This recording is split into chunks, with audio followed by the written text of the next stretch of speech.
안녕하세요. 여러분의 재무 멘토 재무금융 박사 김정란입니다. 여러분, 요즘에 금융투자소득세 관련해서 여러 논란이 있는데요. 자, 오늘은요, 이 금융투자소득세가 왜 논란이 있는지 한번 같이 알아보기 위해서 먼저 금융투자소득세의 핵심 개념에 대해서 좀 알아보려고 하고요. 그 다음에 이슈가 되는 점에 대해서 좀 짚어드리고, 또 이 금융투자소득세가 어떻게 계산이 되는지 실사례도 같이 한번 설명을 드리려고 해요. 그리고 마지막으로 우리가 또 이 금융투자소득세를 어떻게 대응하는 게 좋은지 그 전략까지 한번 말씀을 드리려고 합니다. 자, 그러면 구독, 좋아요부터 누르고 시작하겠습니다. 금융투자소득세란 무엇일까요? 자, 금융투자소득세를 이해하기 전에는 금융투자소득이 뭔지 알아야 되는데요.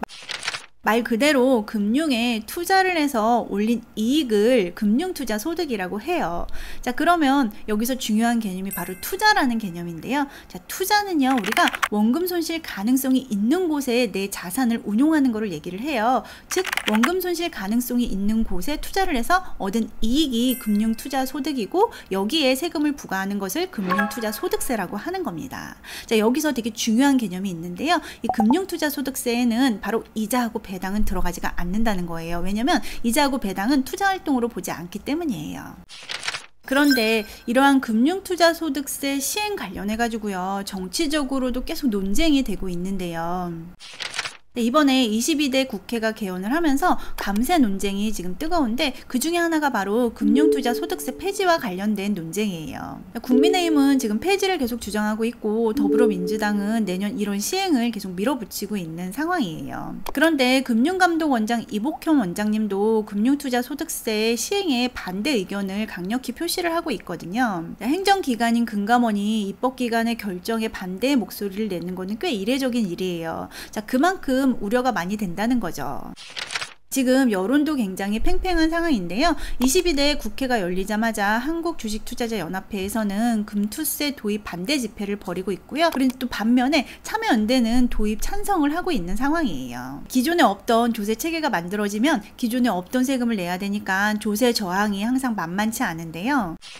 그런데 정부는 왜 금융투자소득세라는 것을 만들었을까요? 금융투자소득세는요, 2020년 문재인 정부 시절에 논의가 시작됐어요. 세제 혜택을 주는 금융상품들이 스팟으로 계속 나오면서 뭔가 형평성에 좀 문제가 되기도 하고, 또 우리가 투자활동을 하다 보면 이익도 보고 손해도 보는데 이익 난 것에 대해서만 세금을 내는 것에 대한 문제가 있다고 정부에서 느꼈던 거예요. 그래서 세제 혜택이 있는 상품의 통일성도 좀 기여를 하고, 세금 부과도 조금 더 효율적으로 형평성 있게 하기 위해서 금융투자소득세 도입을 정부에서 제정하기로 했던 거였습니다.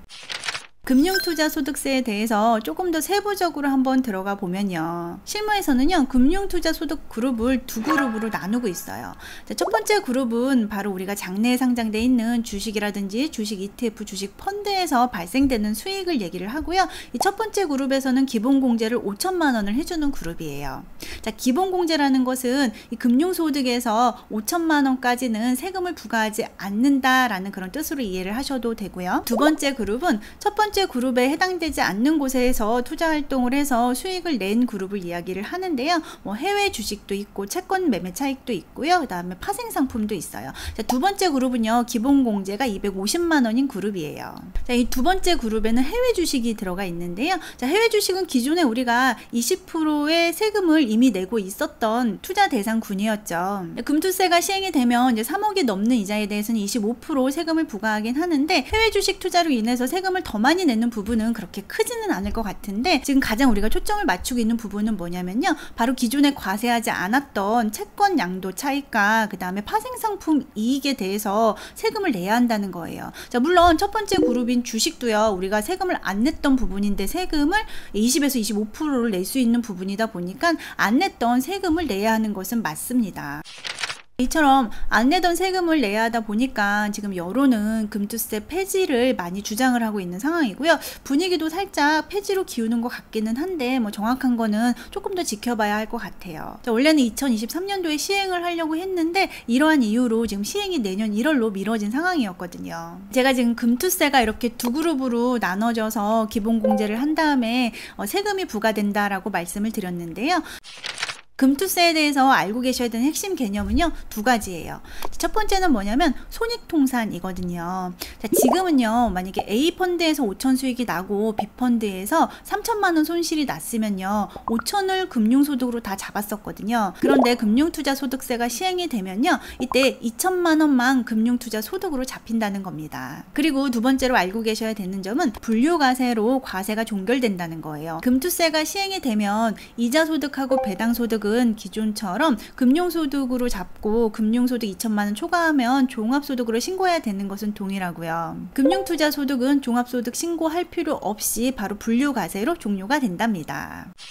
금융투자소득세를 폐지하자라고 주장하는 것 관련해서 여러 이슈가 있는데요. 한 3가지 이슈 정도만 한번 말씀드려 보면요. 첫 번째로 이 소득에 대해서 기본공제 한도가 매년 5천만 원인데 이 5천만 원이 다음 해로 이월되지가 않는다는 거예요. 그렇다 보니까 이 공제 한도를 사용하기 위해서 이익 실현을 연말에 일부로 할 수도 있다는 거죠. 즉 장기 투자를 할 수 있음에도 불구하고 연말에 공제 한도를 확보하기 위해서 일부로 매도를 해야 되는 상황이 발생이 될 수도 있다는 겁니다. 두 번째 이슈는 뭐냐면요. 근로자분들이 연말정산을 할 때 내 부양가족에 대해서 기본공제라는 걸 받는데요. 내 부양가족이 만약에 소득이 100만 원 넘게 잡히잖아요. 그러면 부양가족 공제를 못 받는다는 거예요. 그래서 내가 금융투자 활동으로 인해서 금융투자 소득이 100만 원 넘게 생겨버리면요. 내 배우자나 아니면 내 자녀가 나를 부양가족 공제를 받았을 텐데 그거를 못 받을 수가 있다는 거죠. 연말정산 대상자가 2천만 명이 넘는데요. 이 파장은 만만치 않을 것 같아요. 자, 그리고 세 번째 이슈는 뭐냐면요. 바로 개인 투자자하고 기관 투자자의 조세 형평성 문제거든요. 기관 투자자는요. 이 금투세 적용을 받지 않기 때문입니다. 오늘 영상에서 제가 금투세 핵심 개념하고 지금 왜 이슈가 되는지에 대해서 한번 정리를 해드렸는데요. 추가로 세금이 어떻게 얼마나 늘어나는지 또 손익통산은 어떻게 하는지 실사례를 들어서 설명을 해드리려고 준비를 했는데 제가 오늘 영상이 조금 길어지는 것 같아서 오늘 영상은 여기서 1부를 마치고요. 2부 영상에서 이 금융투자소득세의 실제 계산 사례를 보여드리려고 하고요. 그리고 이에 따라서 우리가 어떤 전략을 가져가야 되는지에 대해서도 말씀을 추가로 드리려고 합니다. 그러면 구독, 좋아요, 알림까지 누르고 기다려 주시면요. 다음 영상에서 바로 찾아뵙도록 하겠습니다. 감사합니다.